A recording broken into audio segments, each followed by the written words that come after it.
గత ఏడాది సంక్రాంతికి 4 సినిమాలు రిలీజ్ కాగా వాటిలో నాగార్జున మూవీ సోగ్గాడే చిన్ని నాయన బిగ్గెస్ట్ బ్లాక్ బస్టర్గా నిలిచిన సంగతి తెలిసిందే. నాగ్ను విభిన్నంగా ప్రజెంట్ చేస్తూ దర్శకుడు కళ్యాణ్ కృష్ణ చేసిన మ్యాజిక్కి టాలీవుడ్ ఆడియన్స్ ఫ్లాట్ అయిపోయారు. ఆ వెంటనే నాగ్ క్యాంపులో మరో మూవీ ఈ దర్శకుడికి ఖాయమైంది. అక్కినేని నాగ చైతన్యతో కళ్యాణ్ కృష్ణ కొత్త మూవీ ఇప్పటికే మొదలైపోయింది. ప్రస్తుతం ఈ మూవీకి టైటిల్ వెతికే పనిలో ఉంది టీం.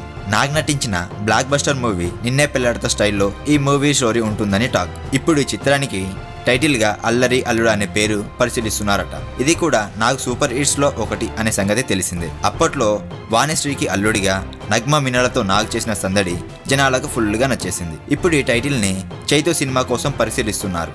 మరోవైపు అలో బ్రదర్ మూవీలోని ప్రియ రాగాలే గుండెలో పొంగుతున్న ఈ వేళ అనే సాంగ్ను చైతు కళ్యాణ్ కృష్ణల మూవీ కోసం రీమేక్ చేయబోతున్నారని తెలుస్తుంది. నాగ్ నటించిన బ్లాక్ బస్టర్ మూవీస్ అన్నిటినీ మళ్ళీ గుర్తు చేస్తుండడంతో ఈ ప్రాజెక్ట్ పై ఐఫ్ క్రేజ్ అన్ని పెరిగిపోతున్నాయి.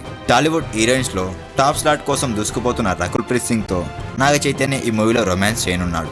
ఈ వీడియో మీకు నచ్చినట్లయితే సబ్స్క్రైబ్ చేయండి. ఫిలిమి స్టార్స్ బోల్డ్ అంత న్యూస్ బోల్డ్ గా.